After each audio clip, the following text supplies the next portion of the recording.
In 1895, London, England, the Whitmore family's youngest heir, Elias Whitmore, stood motionless in a crimson-stained linen shirt at the entrance of St. Martin's Parish School, where 3 children had collapsed during morning prayer and later died, their deaths officially attributed to respiratory affliction of unknown origin. Elias, 27, had recently returned from a prolonged and undocumented absence in the Americas, wearing his late grandfather's pocket watch and refusing to remove his leather gloves, even indoors. His gaunt features, silent demeanor, and estranged relationship with his surviving relatives stirred unease among the clergy and staff. The Whitmores, once respected industrial philanthropists with holdings in textiles and rail, had lost 7 family members in a decade to asphyxia, collapse, or convulsions, each death occurring behind closed doors, often without witnesses. The century's final years had brought cold fogs, labor unrest, and sharp police scrutiny to affluent families with foreign investments and buried scandals. A single constable's log entry dated November 3, 1895, refers to anomalies in the Whitmore records, no autopsy, all private physicians deceased. What hidden legacy did Elias Whitmore bring back from New Orleans? Known for their charitable endowments and civic presence, the Whitmores maintained a dignified routine of Sunday masses and seasonal donations, Elias often seen in his polished black coat with a faint scent of camphor. But a confiscated journal entry from Elias's luggage, dated September 17, 1895, references a shipment from Louisiana and notes severe swelling again just before dawn, and the entries end abruptly, 3 days before the school incident. Você disse, now continue with Chapter 1, Part 1. This chapter represents in the script the beginning of the escalation, where you will report the first concrete signs that something is wrong. Introduce witnesses, neighbors, or official records that mention unusual changes. Describe scenes with sensory depth, e.g., creaking doors, dust in the air, etc. Reinforce the atmosphere of strangeness and apprehension. This part must contain between 100 and 500 words. This structure is mandatory, no exceptions. Before submitting the content, verify. Do not use full capital words such as unbelievable, attention, etc. Allowed examples. Unbelievable, attention. OK. Do not use forbidden characters, Bauhaus lists. Style and continuity must be preserved. At the end of this part or chapter, do not write any additional commentary, summary, prompt, or instruction. Write only and exactly. Chapter 1, Part 1 completed, absolutely nothing else. Use this exact formatting and wait for instructions to proceed with the next chapter and part. Do absolutely nothing until further orders are given. Fidri roterista ingles longa hora dice. On the morning of October 12, 1895, the Whitmore household at 42 Bexley Crescent remained shuttered despite the clear sky and rising sun. Neighbors noted that the tall parlor windows, usually parted by mid-morning to air the velvet drapes, were sealed behind heavy lace. Mrs. Harriet Clark, who passed the residence daily with her bread delivery cart, told constables she heard a rhythmic thudding sound, not quite a hammer, not quite a footfall, and from within the walls.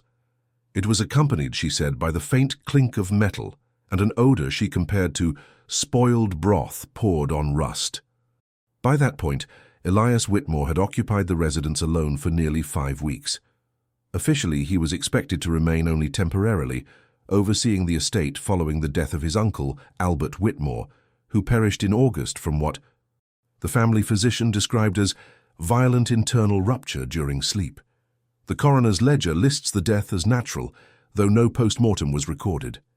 Elias, returning from a 2-year absence abroad, claimed executorial rights based on a last-minute codicil, handwritten on fragile parchment bearing the family seal. The document, authenticated by a solicitor now suffering what was termed prolonged cognitive confusion, named Elias as the sole custodian of the Whitmore holdings. The first sign of deeper trouble came on October 17th, when Reverend Sidney Tolliver of St. Martin's received a letter postmarked from Marigny Street, New Orleans. The envelope, brittle with moisture, contained only a single page, a disbursement request for unlisted Whitmore items held in cellar, requisitioned under familial preservation orders. The Reverend, puzzled, brought the letter to the attention of local Inspector Charles Malden, who had recently noted the number of Whitmore deaths as statistically irregular. Malden visited the Bexley residence unannounced. He later filed a brief unclassified report stating the curtains remained closed, the bell unresponsive and the coal delivery untouched for 9 days. He added that the stoop bore no footprints despite recent rain. He called the stillness absolute. Inside, Elias kept a meticulous ledger, written in an angular, almost mechanical hand.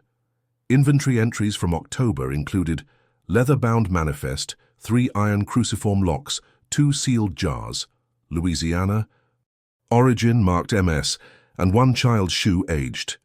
He listed no visitors and no expenditures save for a recurring payment sent to an unlisted postal address in Liverpool. When a former Whitmore maid, Agnes Devries, returned to retrieve her personal effects, she reported being let in by Elias in complete silence. He wore a long woolen coat indoors and left the study door ajar behind him. She told authorities he paced between the window and fireplace without speaking, hands clasped behind his back, except to ask a single question. "Did you ever see what Albert kept in the floorboards?" The next day, a builder named Thomas Leary arrived with instructions to inspect structural strain in the eastern wing of the house. He told a colleague afterward that the job had been arranged through an unsigned telegram, paid in advance. Upon entering the residence, he was struck by the pervasive heat, unnatural for autumn, and the bitter scent of scorched parchment. He examined the parlor and hallway, then declined to proceed further, citing material warping inconsistent with the season and surface rot beneath carpets but no visible source of moisture. He left behind his satchel. It was returned 2 days later by an unknown youth who refused to give a name, only saying that Mr. Whitmore preferred no interruptions. In the same week, the parish physician, Dr. Oliver Mance, noted a troubling recurrence of seizures among schoolchildren at St. Martin's. All 3 affected students had been present during Elias's brief public appearance on October 3rd, when he visited to confirm the closure of a scholarship fund in his family's name. Though no direct contact had occurred, 2 of the children described him in nearly identical terms in separate accounts. The man with burning eyes and no breath. One girl, Eleanor Price, claimed he spoke to her in the vestibule, yet no other child or staff member reported hearing him utter a single word. Dr. Mance dismissed the accounts as stress-related hallucinations, though he noted that all 3 children displayed elevated body temperatures and unexplained skin mottling. Meanwhile, postal worker Francis Bell reported a pattern of delayed correspondence from the Whitmore residence. Several outbound letters bore smudged sealing wax and smelled faintly of mildew, suggesting long periods spent in storage. Bell's testimony included an account of a broken parcel he retrieved from the gutter outside number 42, a rotted wooden box containing soil, fragments of waxed cloth, and a locket with the initials CEW etched inside. The box had no shipping label, but customs marks from New Orleans were visible along one panel. The first open confrontation came on October 22nd, when Elias was seen dragging a large covered item through the side garden at dusk. The object, oblong and wrapped in oilcloth, left a deep trail across the gravel path. A neighbor, Mrs. Gwen Atwater, described the sight in a sworn statement. "He stopped every few feet, not to rest, but to listen. I couldn't hear anything, but he kept adjusting the wrap as though it was trying to unfold from inside." Later that night, barking erupted from the adjacent property. By morning, the garden was bare, the soil raked and the side path scrubbed clean.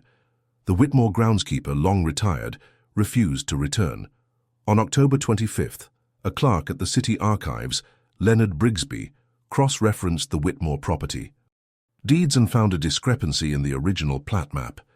The eastern wing, built in 1837 as part of a post-fire expansion, was registered as a separate structure, later merged through a quiet amendment in 1861. That amendment bore the signature of one Charles Elias Whitmore, not Elias's father, as assumed, but a great-uncle, previously listed as deceased in 1859 in a shipwreck off the Florida coast. When Brigsby requested additional documents, He was told the original blueprints had been permanently withdrawn from public access in 1891 by order of the Home Office, citing diplomatic interests abroad. The final recorded visit to the Whitmore house in October came from a private investigator, Walter Earnshaw, hired independently by the widow of Albert Whitmore. He arrived at noon on the 29th and was seen entering through the front door after speaking briefly with Elias. A postboy delivering coal later found the door unlatched, but no sign of Earnshaw inside. His journal, found days later behind the fence of an adjoining property, contained only one entry from that day. The walls here hum, not a sound, a pressure. The air in Bexley Crescent had turned heavy by month's end. Even passers-by commented on the unnatural quiet that enveloped the block after sunset. Children avoided the fence line. Letters to the parish began to describe malaise, intermittent dreams, and weight in the chest among residents living closest to number 42. Inside the house, Elias wrote one final ledger entry on October 31st. Transfer imminent. Keep sealed. Light must not reach. Vosidisi, now continue with Chapter 1, Part 2, the second half of the section of the script. Beginning of the escalation. This part must contain between 1,100 and 1,500 words. Continue this part without repeating the previous section, but maintaining continuity. Keep the same style, tone, and pacing. This structure is mandatory. No exceptions. Before submitting the content, verify. Do not use full capital words. Do not use forbidden characters, montam, lists. Style and continuity must be preserved. At the end of this part or chapter, do not write any additional commentary, summary, prompt, or instruction. Write only and exactly Chapter 1, Part 2 completed. Absolutely nothing else. Use this exact formatting and wait for instructions to proceed with the next chapter and part. Do absolutely nothing until further orders are given. C3 Roterista, Ingalls Longer Horror, Dis. On the 1st of November, the fog along Bexley Crescent thickened earlier than usual, gathering low and heavy around the iron gates of number 42.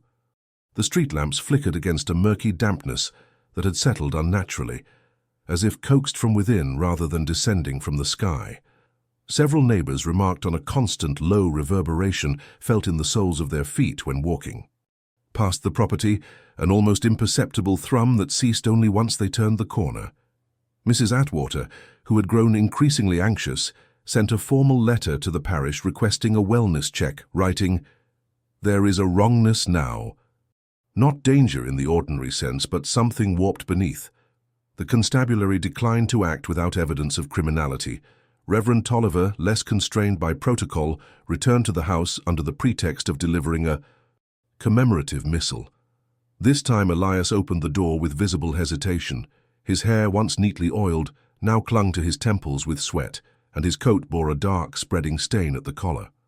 He accepted the booklet without speaking, and attempted to close the door, but Tolliver placed a foot in the threshold. "Mr. Whitmore," he said, "your presence at service is missed." Elias blinked slowly, and turned his head to glance down the hallway behind him. Tolliver would later recall that it wasn't suspicion or defiance he saw in the man's expression, but confusion, as if Elias had forgotten what door he'd opened or why someone would stand there at all. "I've kept the rights," Elias finally said, voice cracked and distant. "It's not the rights that fail." Behind him the Reverend glimpsed what appeared to be a covered object along the drawing-room wall, wrapped tightly in cloth and secured with brass buckles. The room itself was dark, all windows boarded from within.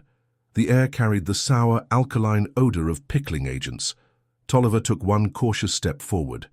"You've had inquiries," he offered. "People concerned, the school, the physician, even the inspector." Elias nodded faintly. "I kept it sealed." A moment passed before Tolliver asked, "What is sealed, Mr. Whitmore?" Instead of replying, Elias turned and walked away into the house, leaving the door ajar. Tolliver, unwilling to intrude further, called out once, then left the missile on the hall table and withdrew. He did not return, but he did inform Dr. Mance, who began keeping handwritten notes on a pattern of cognitive fog and emotional withdrawal among residents within 3 houses of the Whitmore estate. By November 5th, the fog had begun to seep indoors. The Abernathy family across the street reported an oily residue forming on their interior window panes, which reappeared hours after each cleaning. Their youngest son, Hugh, developed a persistent cough and sensitivity to light. On the same evening, the gas lamps lining Bexley Crescent all failed simultaneously at 7:13 p.m., according to a lamplighter's ledger. Inspection the next day found no faults in the mechanisms. A small bird, or a wood thrush, was discovered dead beneath each lamp. The estate's last surviving staff member, cook Elizabeth Warren, returned on November 8th to collect unpaid wages. Her affidavit would later become central to Inspector Malden's investigation.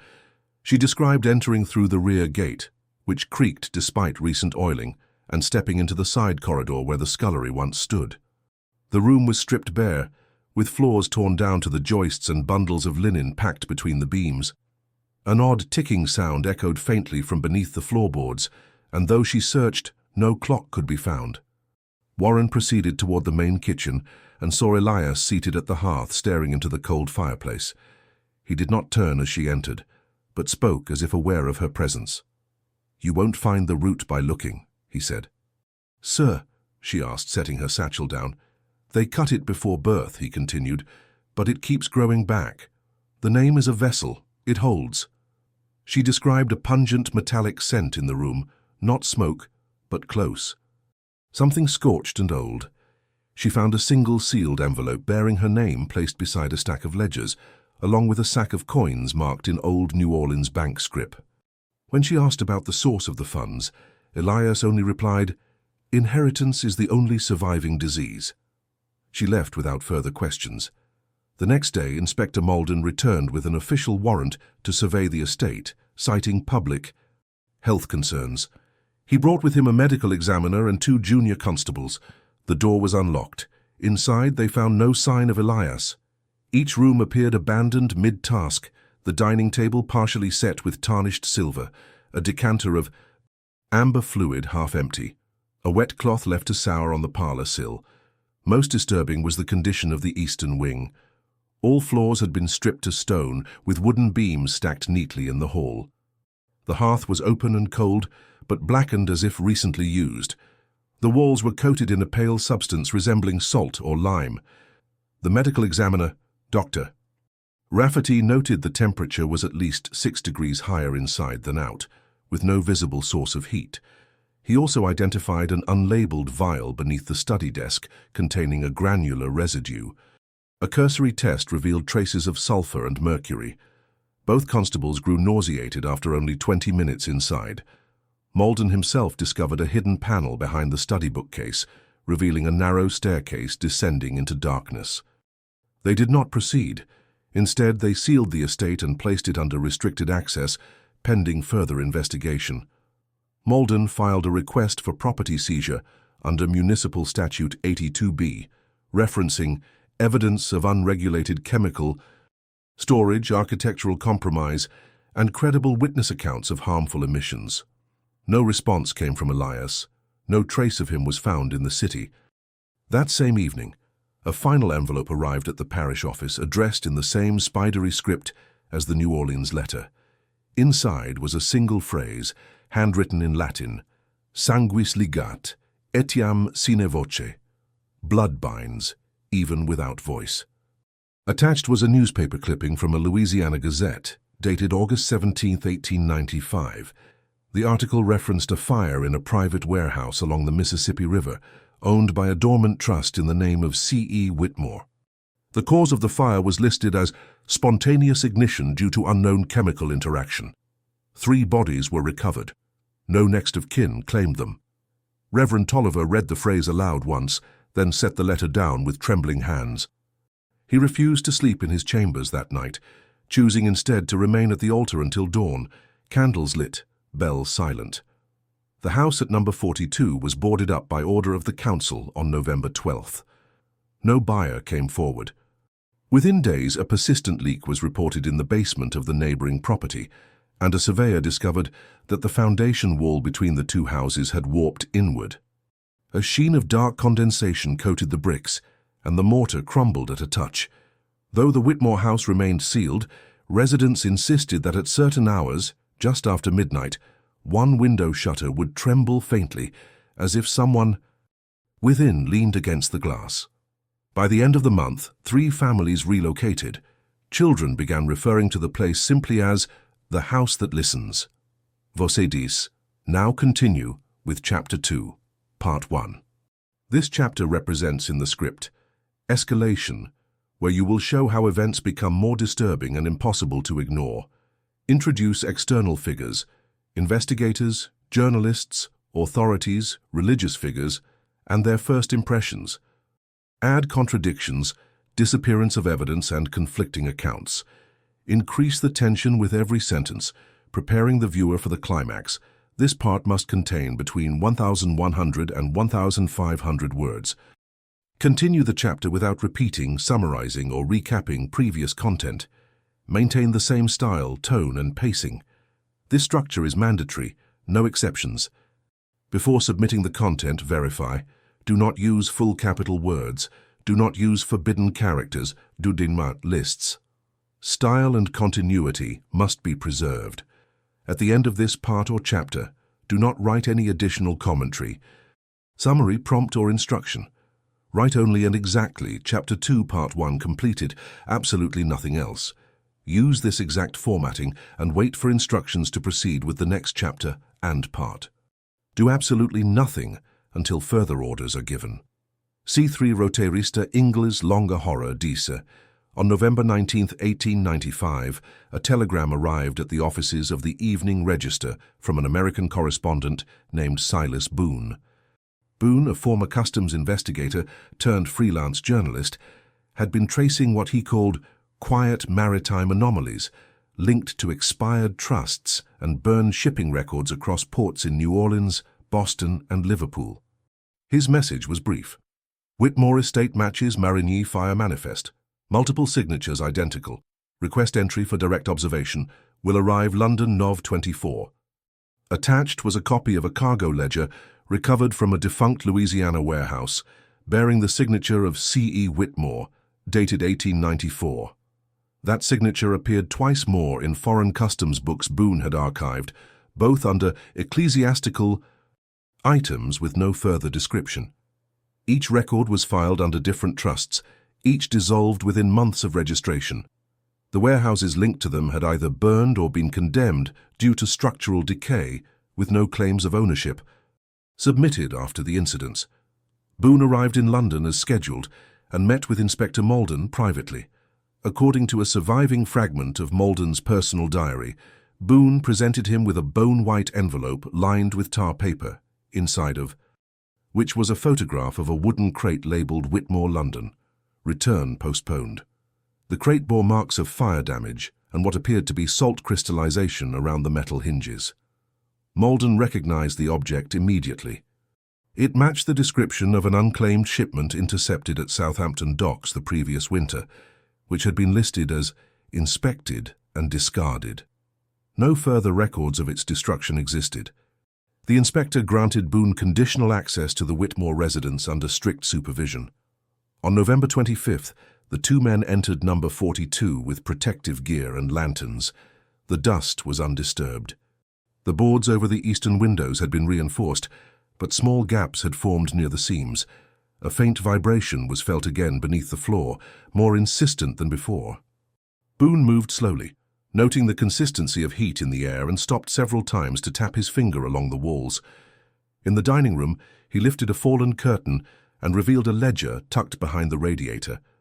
Its pages were partially stuck together by residue, but Boone deciphered several entries dated from early 1894 to mid-1895. Most were inventory lists, chemicals, fabrics, iron implements, but one page bore a title written in ink that had bled into the paper. Aptation Threshold, Site 2. Beneath it were sketches, what looked like cross-sections of walls, annotated with Latin and crude diagrams of jointed limbs. At the bottom, in smaller hand, was the phrase, "Bound by vow, kept in salt." Do not name the room. Boone copied the page, then requested permission to examine the eastern wing staircase. Malden hesitated, but agreed. Together they descended 6 steps before the sound returned. That deep, droning hum. Boone paused and placed his palm to the wall. "It's not coming from below," he said. "It's inside the stone." At that moment, their lanterns dimmed simultaneously. The flame danced erratically, then steadied. Malden ordered a withdrawal and sealed the passage again. Boone filed a report the next morning stating that he believed the structure had been altered recently and that the inner foundations might have been layered with reactive compounds. He offered to trace the origin of the Louisiana shipment, but requested that nothing inside be moved. 2 days later, the Reverend Tolliver was found unconscious in his rectory. A neighbor reported hearing bells at irregular intervals through the night, short bursts, then silence. Tolliver, when revived, could not speak for several hours. Once coherent, he gave a confused account of a dream in which he stood outside number 42, as children wept in the fog. When asked how long he had been dreaming, he replied, "I haven't yet." Medical records indicate he experienced rapid fluctuations in pulse and temperature, but displayed no other signs of illness. That same afternoon, the church tower's iron cross detached during mild weather and fell into the chapel roof, piercing the rafters at a precise angle. The damage was ruled an accident, though the church bell, which had not rung in 2 years due to disrepair, sounded once that evening without explanation. On November 30th, Boone returned to the estate alone and set up a camera obscura in the upper parlor. He documented the light patterns cast through the shutter cracks, attempting to isolate fluctuations in internal humidity and pressure. His log entries describe strange phenomena: condensation forming in geometric patterns, audible creaks without footfall, and a soft impact against the glass, as if from within. That evening he wrote, "There's movement inside the walls, not from vermin or air, it's weighted. It shifts only when I'm not looking." He sent 2 exposed plates to a local chemist for development. The chemist, Maurice Delane, contacted Boone the next day in agitation. One of the plates had cracked during processing. The second developed unevenly, leaving black streaks along the edges and an indistinct shape near the bottom center. Delane described it as not an object but an absence, like something had blocked the exposure but cast no shadow. Boone returned to number 42 for one final session on December 2nd. He did not return. Malden was informed 3 days later. When he arrived at the estate, he found the front door unlatched again, and Boone's valise resting just inside the threshold.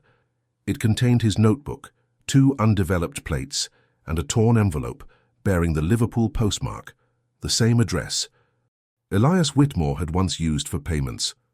Malden secured the house again and ordered a city-wide inquiry. No sightings of Boone were ever confirmed. Meanwhile, public sentiment began to shift. Children from the nearby school reported nightmares involving the Whitmore house, dreams of water rising through floorboards and voices humming through glass. A local councilman introduced a proposal to demolish the estate, citing structural decay and unsanctioned chemical storage. The measure was delayed when archival permits could not be located. The deeds had vanished from city record.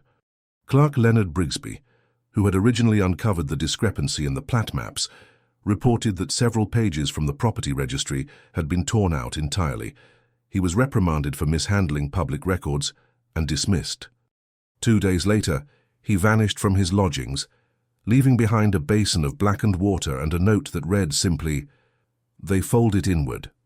The bishop's office quietly dispatched a Jesuit archivist, Father Ewan Cole, to survey the parish and consult on the matter of Whitmore family history. Cole arrived with no luggage and declined offers of lodging, choosing instead to sleep on the church floor. He conducted interviews with Reverend Tolliver, Inspector Malden, and several witnesses. His notes, preserved only in fragments, detail repeated references to salt binding and unnamed rites. He concluded that the estate's foundation contained deliberate interment, consistent with apotropaic engineering. In other words, the building had not merely been constructed to house, but to contain. Father Cole sent a telegram to Rome on December 7th. Its content remains sealed. He left London by night train and did not return. By mid-December, the fog that had clung to Bexley Crescent spread throughout adjoining streets. Complaints of nausea, sudden chills, and persistent tinnitus became frequent enough to prompt a municipal health review. Malden, now operating without official support, entered the Whitmore estate one final time. He remained inside for nearly 2 hours, alone. When he emerged, he was pale, shaking, and covered in soot. He refused to speak until the next morning, when he visited the coroner's office and handed over a folded page from Elias Whitmore's final ledger. The ink was faint, but the words were legible. Weight held. Ratio closed. Language aborted. No return. Malden left London 3 days later. Voce DC now continue with Chapter 2, Part 2, the second half of the section of the script, Escalation. This part must contain between 100 and 1,500 words. Continue this part without repeating the previous section, but maintaining continuity. Keep the same style, tone, and pacing. This structure is mandatory, no exceptions. Before submitting the content, verify. Do not use full capital words. Do not use forbidden characters, dudinmat lists. Style and continuity must be preserved. At the end of this part or chapter, do not write any additional commentary, summary, prompt, or instruction. Write only and exactly Chapter 2, Part 2 completed. Absolutely nothing else. Use this exact formatting and wait for instructions to proceed with the next chapter and part. Do absolutely nothing until further orders are given. C3 Roterista, Ingles Longa Horror Dice. On December 10, 1895, 2 city workmen entered number 42 Bexley Crescent under order to perform a structural review of the foundation following the collapse of an adjacent garden wall. Neither man was aware of the property's history, having been contracted by an independent surveyor unfamiliar with local archives. Their presence was marked only by an entry in the civic maintenance log. Entry commenced 09:15. Report pending. No report followed. 3 days later, the lead workman, Gareth Neaves, appeared at St. Brigid's Infirmary, disoriented and partially deaf. His clothing was caked with a greyish powder that irritated the skin of attending nurses, and his palms showed signs of friction burns, as if from dragging something heavy. When questioned, he muttered only 3 words: "Nothing turns right." The second man, William Hoster, was never found. The interior of the house showed no visible damage, but the basement panel had been forced open and now revealed a descending shaft, no longer walled by stone but by compacted earth marked with vertical grooves. At the same time, strange distortions began to affect correspondence relating to the estate. Letters sent to property regulators arrived blank, with ink smudged into illegible whorls. The original paper stock appeared water-damaged, though the weather had been dry for days. 2 typed notices posted on the front door were removed by unknown hands within hours. Even municipal orders left in sealed boxes were found unopened, yet their contents replaced with bundles of dried herbs or bundles of paper scrawled with looping, incoherent symbols. By mid-December, word of the Whitmore estate had reached the offices of the London Society for Rational Inquiry, a secular association of physicians, engineers, and archivists known for examining cases of historical inconsistency. A junior member, Frederick Baines, was dispatched with instructions to interview nearby residents and verify claims of environmental risk. Baines arrived on the 15th, skeptical but curious. His diary, found weeks later under a bench at the Holborn terminus, records his impressions with increasing agitation. His first entry reads, "Atmosphere unusually heavy, no visible infestation or chemical vapors. Unpleasant olfactory note, wet cloth, faint tallow." The following day, interviewed clerk, Atwater Delane, all speak of subtle shifts. Descriptions differ, but one term recurs, folding. Could refer to time, space, or merely sensation. By December 17th, Baines reported irregular behavior in local wildlife. Crows were seen circling the block repeatedly, always at the same hour. A single fox was found dead at the base of the Whitmore fence, fur soaked with a clear, mucus-like fluid. Its eyes had turned a pale, opaque grey. When Baines attempted to retrieve the carcass for testing, it had vanished by morning. The parish, now under interim leadership, requested a formal closure of all streets within 50 yards of number 42, citing public concern and clerical strain. The city rejected the request. Instead, they offered a temporary easement, allowing civic works to continue but forbidding unauthorized entry. Despite the restriction, 2 children were caught attempting to enter through the back garden, reportedly dared by classmates. They were returned home unharmed, but their parents later reported sleepwalking and severe light sensitivity for weeks. Afterward, on December 20th, a parcel arrived at the Society for Rational Inquiry. It bore no return address and was wrapped in old burlap tied with piano wire. Inside was a stack of documents, legal notices from New Orleans, handwritten inventories, and 2 crumbling receipts for private internment under ecclesiastical exception. All were signed in various hands with the name C.E. Whitmore. One document listed the consignment as biological matter, salted, sealed, for transatlantic preservation. The language disturbed the Society's archivists, who cross-referenced it against burial codes in colonial shipping law.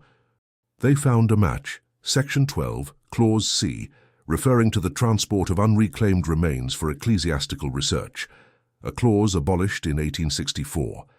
The receipts bore dates from as late as 1891. On the morning of December 22nd, smoke was seen rising from the eastern chimney of the Whitmore estate for the first time since late October. No one had entered. No deliveries had been made. Malden, now in unofficial correspondence with Baines and under no formal jurisdiction, wrote a brief in his private journal. Either he returned or what remained of him has changed temperature. That night, a soft tapping sound echoed down Bexley Crescent. Witnesses reported hearing it at regular intervals, like a knuckle against wood, steady and patient. The noise persisted from sundown until just after midnight. In the morning, the windows on the upper floor of number 42 were all ajar, as if thrown open from inside. Inside St. Martin's, Reverend Tolliver resumed his post unexpectedly, claiming his departure had been premature. His sermon on Christmas Eve described a world without separation, without walls, where history flows upward and memory weeps in reverse. When approached afterward by a colleague, he failed to recognize him and referred to himself only as a vessel for the unremembered. That same week, the fog turned corrosive. Paint blistered from shutters facing the Whitmore estate, and unvarnished wood darkened overnight. Mr. Delane, the chemist who had developed Boone's photographs, fell ill with a rare form of pulmonary infection. His assistant noted that every glass slide in their lab had cracked along the same diagonal line.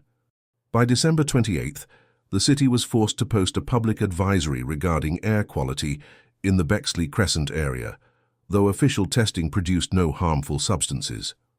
The advisory referenced public unease, historical anxiety, and communal misperception, terms which outraged local residents and further fueled suspicion. The parish began losing attendance. Choir rehearsals ceased. The bells remained silent. In a final attempt at clarity, Baines arranged a meeting with a former Whitmore solicitor, Edwin Farlow, now retired and residing in Chelmsford. Farlow arrived in London on January 3, 1896.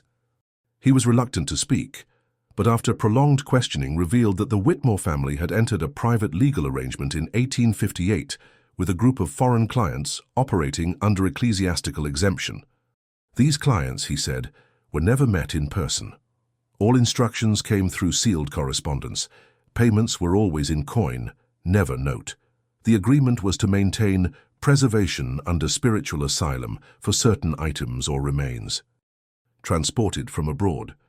When asked who signed the agreement, Farlow hesitated, then answered, "Not Elias, not his uncle.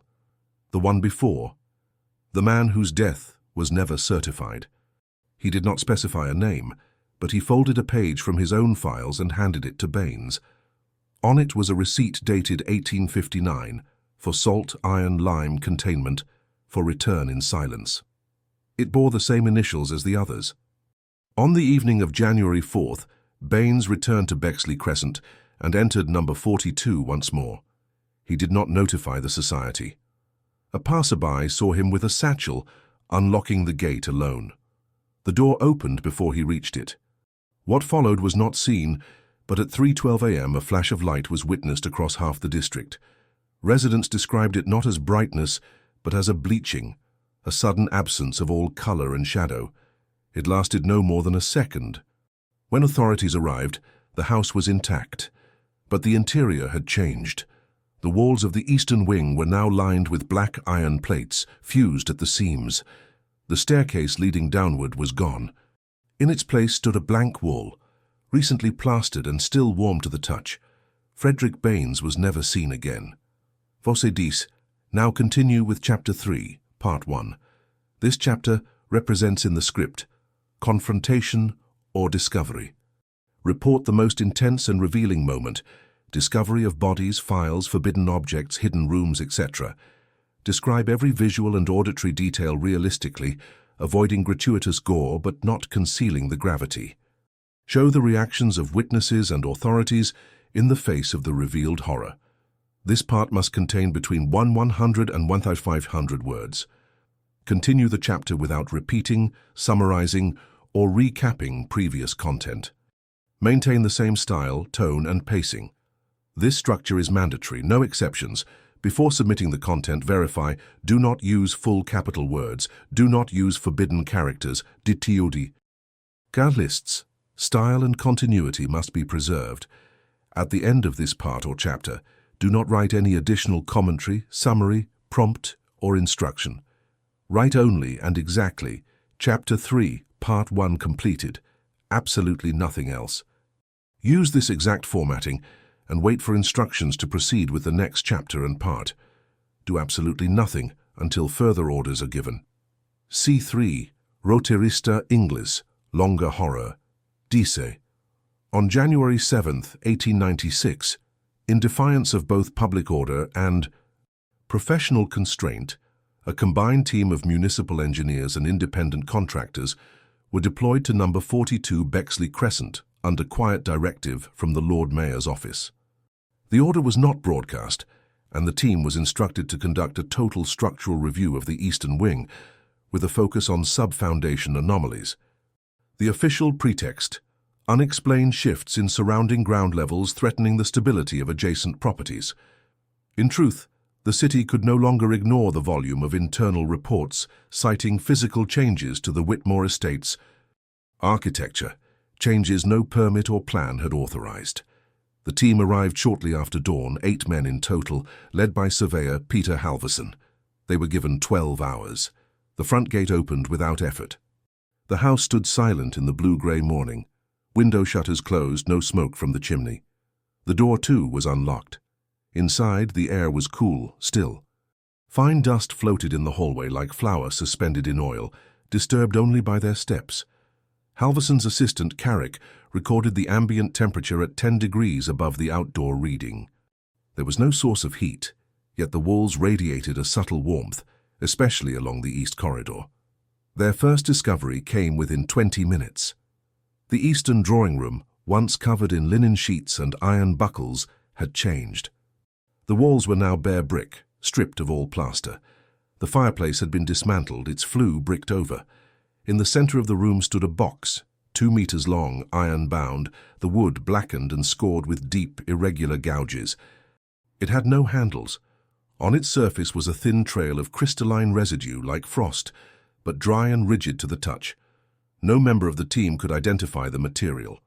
One man attempted to pry it open with a crowbar, but stopped when the metal bent at an unnatural angle, with no visible resistance. Halverson ordered it left in place. In the hallway beyond, they found the source of the internal heat. A narrow passage, newly revealed behind what had once been plastered wall, led down a gradual incline into the foundation. The bricks here were damp, stained with vertical streaks. The air grew thicker, saturated with a metallic tang that settled in the mouth. Carrick noted the presence of warm drafts rising with no clear vent or furnace. Their lamps flickered as they advanced. At the base of the passage, they reached a sealed door, not wood or iron but stone, cut with extreme precision and fitted with a locking mechanism of unfamiliar design.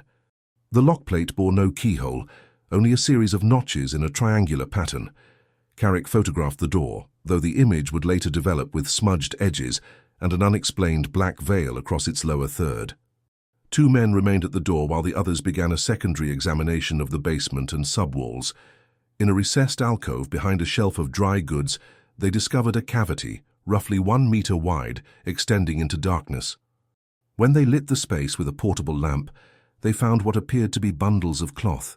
Upon closer inspection, they realized the bundles were garments, children's clothing, dozens of pieces, folded with deliberate care. None bore signs of wear or age. No dust clung to them. Their colors remained vivid, unstained. Near the back of the cavity lay a leather-bound ledger. It contained no names, only dates and short phrases. January 3rd. Stillness held. March 5th. Weight increased. April 17. Tongue loss successful. November 2nd. Inheritance strain observed. The final entry, dated December 31st, 1895, read, "Container ready. Contact complete." Halverson ordered all items documented and tagged for removal. Carrick resisted, expressing concern over contamination, but was overruled.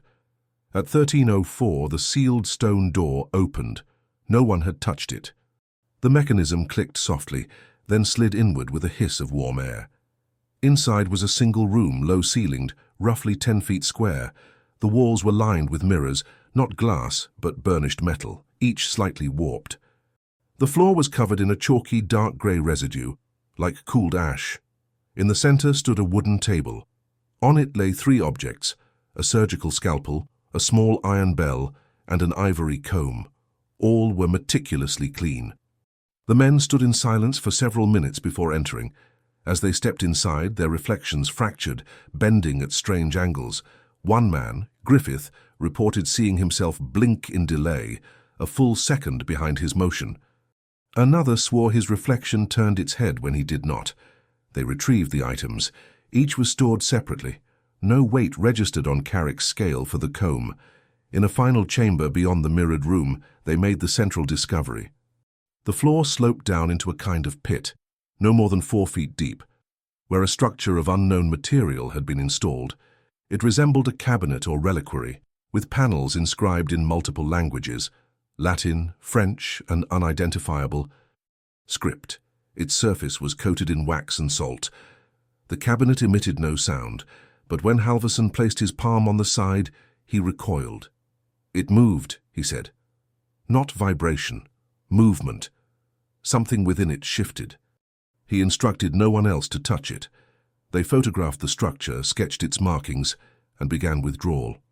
As the team ascended back through the narrow passage, their lamps flickered violently. One burst, casting hot glass across the corridor. A low groaning sound began, not from the house itself, but from below, deep and sustained, like the drag of stone against stone. Halverson ordered immediate evacuation. Outside, 2 men vomited in the street. Carrick collapsed from vertigo and required assistance to walk. The iron-bound box in the drawing room was gone. In its place lay a small pile of salt, still warm.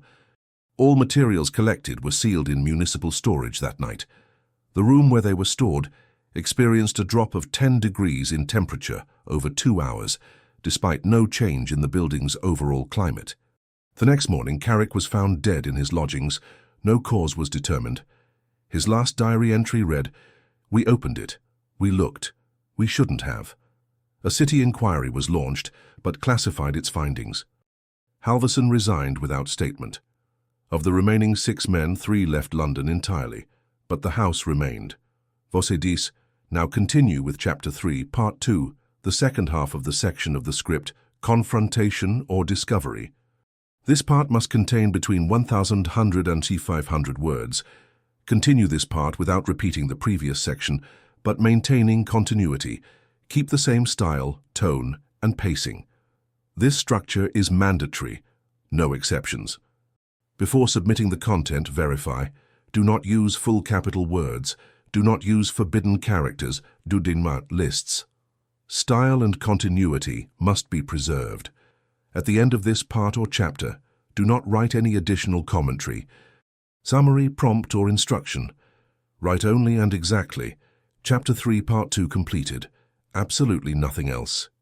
Use this exact formatting and wait for instructions to proceed with the next chapter and part. Do absolutely nothing until further orders are given. C3 Roterista, Ingalls Longa Horror Dice. On the morning of January 9, 1896, City Clerk Harold Dempsey arrived at the Municipal Evidence Archive to finalize documentation on the items retrieved from number 42 Bexley Crescent.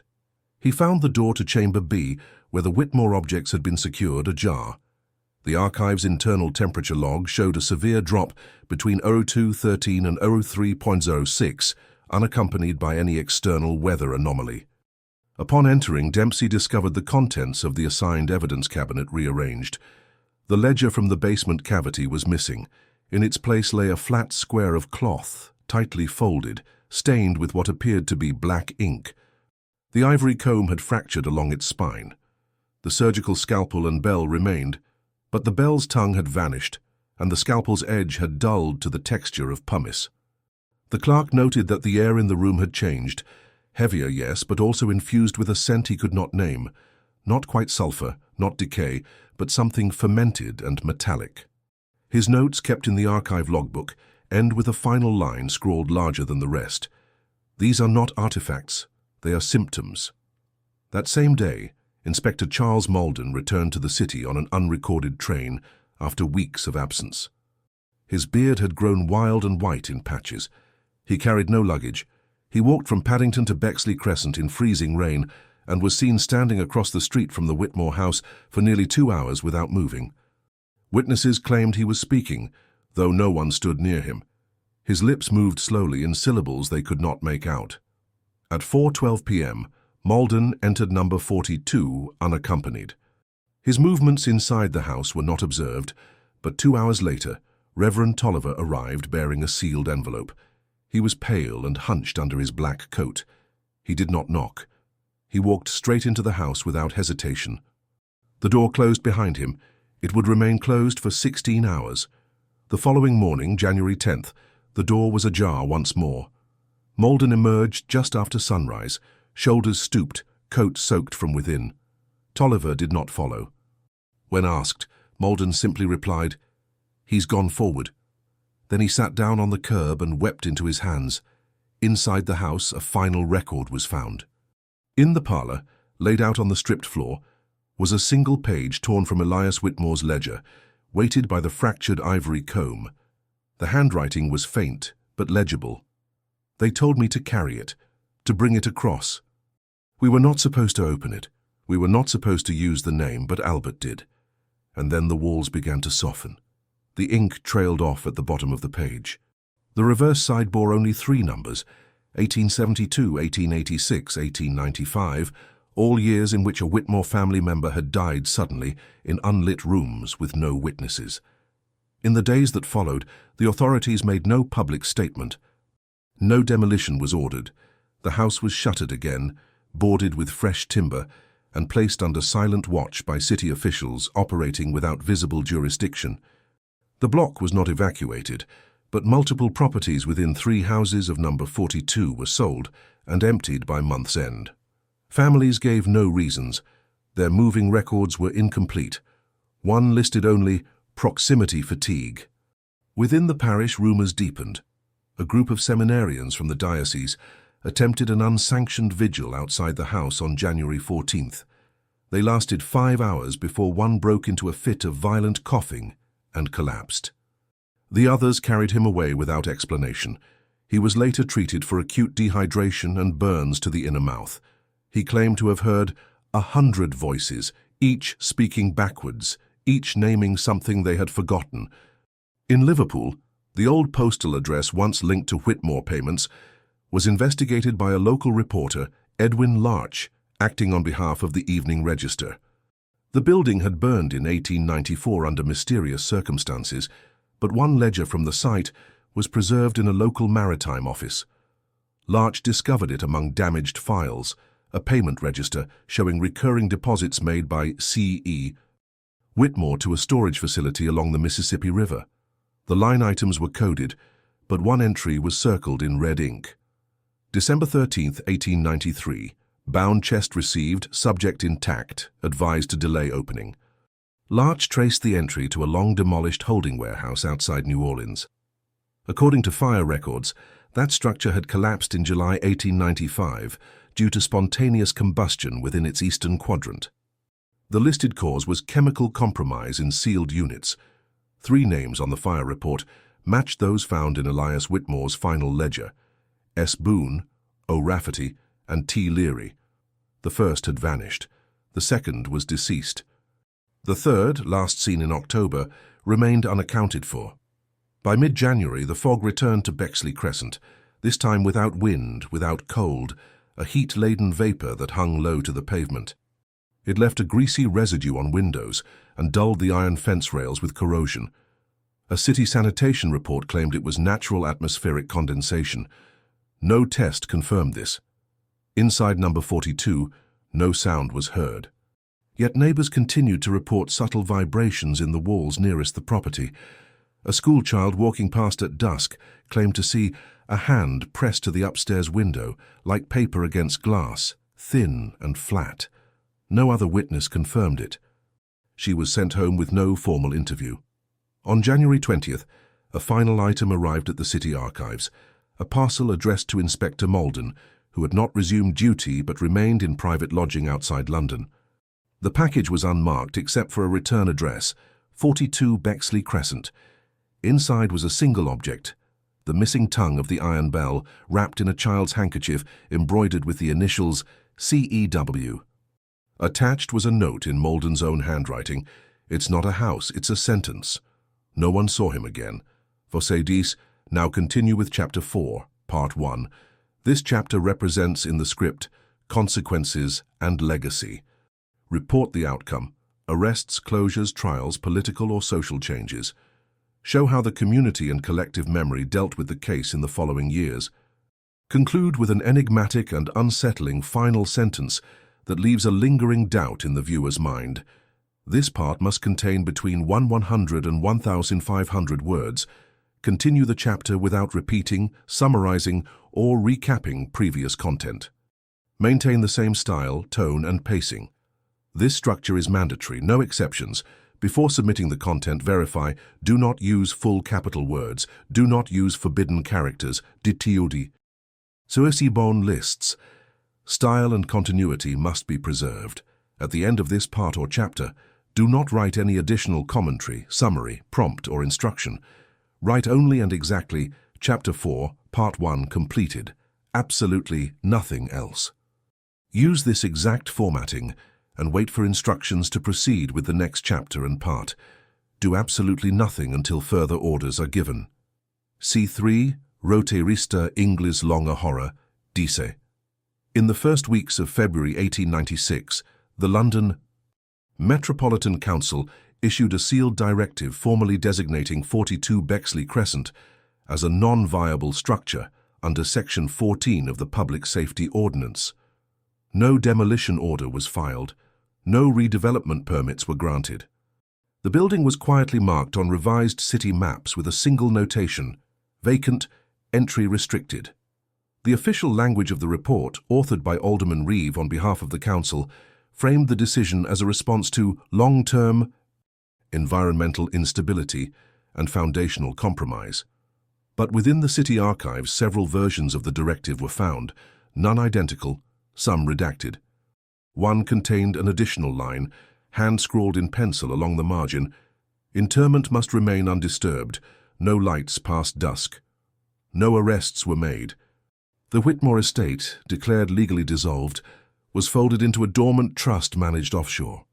Remaining assets, including the family's shipping interests and chemical holdings in Louisiana, were quietly absorbed by a group of transatlantic investors whose identities remained sealed under pre-1888 protection statutes. These transactions occurred without press coverage. The records were signed by a proxy whose name, in documents now partially burned, appears only as CEW, acting. Inspector Malden's disappearance remained unofficial, never formally investigated. His lodging was cleared weeks later. Among the few remaining belongings was a sealed envelope labeled "Undeliverable," addressed to Elias Whitmore. Inside was a single scrap of linen bearing traces of copper nitrate and a faint fingerprint, later confirmed to match the late Reverend Tolliver. St. Martin's School closed indefinitely that spring. Enrollment had fallen by more than 60%, and the remaining staff submitted resignations, citing fatigue, nervous collapse, and difficulty breathing. A final school register lists the names of 37 students, 13 of whom left the city before the academic term ended. In its final week, the schoolmaster wrote a brief letter to the diocesan board stating, "They wake now in threes. Always in threes, we no longer ring the bell." The church adjacent to the school, already structurally compromised by water damage, was condemned in June. Its final mass was sparsely attended. During the deconsecration ceremony, 3 of the altar candles extinguished themselves simultaneously. The bishop, visibly unsettled, concluded the service without homily and refused to step inside the vestry afterward. The brass cross, bent during the December fall, was never repaired. It was left leaning against the nave wall, wrapped in muslin. The public's attention shifted. Newspapers that had briefly mentioned the Bexley fog, or the House of Sealed Rooms, retracted coverage within weeks. Editors cited a lack of evidence, conflicting witness accounts, or editorial misdirection. One publication, the Evening Register, closed its London bureau entirely. Silas Boone's name was never printed again. In internal records, his employment is listed as terminated due to absence. In academic circles, the case became a cautionary myth. The Society for Rational Inquiry removed all references to the Whitmore estate from their annual report. Frederick Baines was remembered only in a footnote, marked "Field Resigned." When a university archivist attempted to submit a paper on salt entombment and mirrored confinement in early modern architecture, he was denied publication on grounds of thematic inconsistency with observable science. By autumn, 3 neighboring properties had collapsed in succession. No fatalities occurred. Engineers blamed shifting groundwater. The soil beneath the street was found to be unusually dense, streaked with fine crystalline veins. Samples sent to chemical laboratories returned no classification. In one case, the contents of a sample jar had solidified into a brittle white crust within 12 hours, despite being sealed in sterile conditions. The lab technician who handled it developed a tremor in his right hand that never resolved. Residents left. Bexley Crescent, once lined with hedges and red brick homes, became a hollow street of shuttered windows and rusting gates. The final occupied house, number 38, was vacated in early 1897. Its owner, a seamstress named Eleanor Varnum, left behind a handwritten inventory of her belongings. In the margin of one page she noted, "It breathes now, when it rains." The property itself was eventually enclosed by a low iron fence, ordered by the city's Civil Architecture Board for aesthetic containment. The language of the ruling was vague. No commemorative plaque was erected. The fence remains, rusted and intact. In 1898, a professor of moral theology from Cambridge attempted to publish a monograph linking the Whitmore lineage to colonial burial protocols and the practice of monastic interment transfer. His manuscript, containing copies of several Whitmore documents and architectural diagrams of the house, was seized at the printer's office by unknown agents. He was later hospitalized for what the attending physician termed prolonged withdrawal from narrative time. His final published sentence, left incomplete on the proofs, reads, "It is not what they buried, but the shape of what they left." Unspoken. Years passed. The fog receded. The street was renamed in 1902, appearing on new maps as Ardall Row. Number 42 was no longer marked at all. In municipal registers, the lot is listed only by its boundary coordinates. Postal delivery was suspended. Utilities were never restored, yet unofficial visitors continued to arrive. In 1903, a group of American tourists, led by a woman claiming to be a distant Whitmore descendant, were observed pacing the perimeter of the property in the early hours of the morning. A constable approached them and requested identification. They showed him a letter dated 1892, addressed to "the one who remembers the original name." The constable filed no report. In 1904, 2 brothers exploring the street for a photographic survey were arrested for trespass. Upon review of their camera plates, one image stood out, a clear exposure of the house facade, despite the lack of natural light at the time it was taken. In the second-floor window, a pattern of light and shadow formed the outline of what appeared to be a seated figure. Hands folded, gaze fixed downward, indistinct yet unmistakably present. The photograph was misplaced before it could be catalogued. One of the brothers left the city, the other suffered a breakdown and was institutionalized under a false name. His final words, scrawled on a piece of wax paper during his intake examination, were later deciphered to read, "Some rooms remember faster than others." And in the stillness that followed, the house remained. Voce Gisi. Now continue with Chapter 4, Part 2, the second half of the section of the script, Consequences and Legacy. This part must contain between 1 to 100 and 1,500 words. Continue this part without repeating the previous section, but maintaining continuity. Keep the same style, tone, and pacing. Attention. This is the final part of the script. This structure is mandatory. No exceptions. Before submitting the content, verify. Do not use full capital words. Do not use forbidden characters, obscene lists. Style and continuity must be preserved. At the end of Chapter 4, Part 2, include this text exactly as written. Text. Write only and exactly. Chapter 4, Part 2 completed. Absolutely nothing else. Use this exact formatting and wait for instructions to proceed with the next chapter and part. Do absolutely nothing until further orders are given. Se three roterista ingles longa horror dis. By the winter of 1905, number 42 had faded from public record, but not from private curiosity. Stories persisted. Fragments passed between dock workers, tobacconists, archivists, and schoolchildren. The estate's erasure from the civic maps did not diminish its presence in the mind of the city. If anything, it deepened its outline, like pressure left on paper long after the hand has lifted.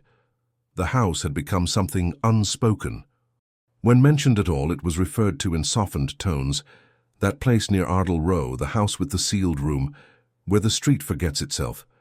Local constables were informally instructed to redirect trespassers and never approach after sunset.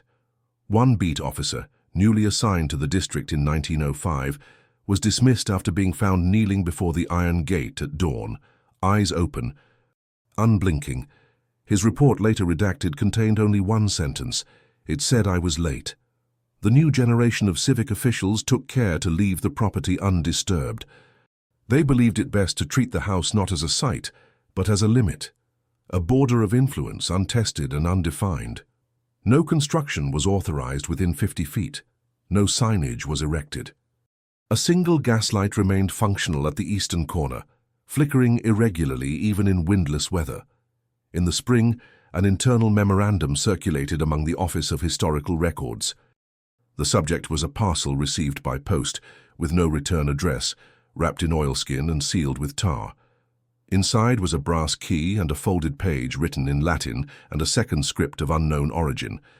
The translated line read, "This is not for unlocking, but for remembering the hinge." The brass key matched no lock in any municipal file. The page was stored, misfiled, and later disappeared. Attempts to trace the Whitmore lineage faltered. The registry of births and deaths showed a final entry in 1895. The name was inscribed in faint blue pencil, followed by a short phrase under Remarks. Filed under lapse, by right of return.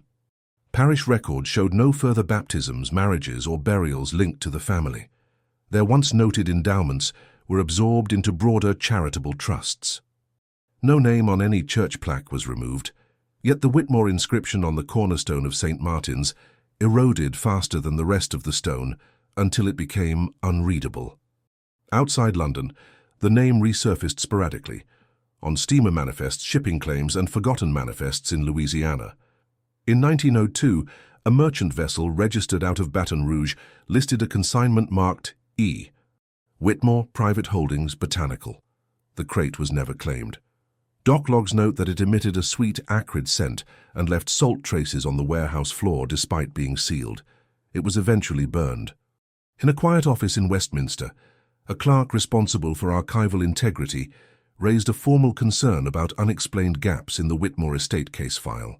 She noted documents displaced, signatures mismatched, and dates overwritten in pencil. The complaint went unanswered. 6 weeks later, she tendered resignation. Her parting note, unsigned, was left in the margin of her ledger. They've folded the end into the beginning. The estate, now little more than a skeleton behind rusting fence and soot-blacked brick, was the subject of one final inspection in December 1905. The assessor, employed privately by a legal firm attempting to settle a disputed will, spent 22 minutes on site. His report was brief. Structure uninhabitable, layout inconsistent with archived plans, internal architecture exhibits signs of contraction, doorways no longer align, air is mineral, shadows lean wrong. He included a sketch. It showed the upper window partially open, a curtain drawn aside and something inside, too faint to define, but curved like a head turned to listen. The firm abandoned the claim. In January 1906, a girl no older than 10 was found on Ardall Row just past dawn. She wore a linen nightdress and held a wooden box the size of a prayer book. No one recognized her. She gave no name. When questioned, she spoke clearly and calmly. "I followed the music down. He was still writing. The box contained only salt." She was taken to a parish orphanage and did not speak again. In the years that followed, number 42 was known by no name. The house stood windowless, door unlatched but unmoving, its iron fence leaning in. Seasons passed. Ivy climbed the stone but never crept past the window ledges. The interior remained sealed. No birds nested in its eaves. No mail was delivered. At certain hours the surrounding street fell quiet in ways that unsettled passers-by, as if sound itself withdrew. The name Whitmore ceased to appear. The records dulled. But one ledger, stored in a locked drawer at the edge of the city archives, remained open to a single page. Its heading read, "Witness accounts deemed inconclusive." There were 3 entries. The last was unsigned. Beneath it was a single sentence written in an ink that shimmered faintly when held to candlelight. It never left. It only learned how to stay. If this story moved you, if you made it to the end, it's because you also feel that these hidden truths must come to light. Let us know in the comments which city you're watching from. That way, we'll know how far these stories reach. And subscribe to the channel. There are many other cases the world tried to forget, but we insist on remembering them. This story was reconstructed from documents that were found. All names have been changed to protect the source. Attention!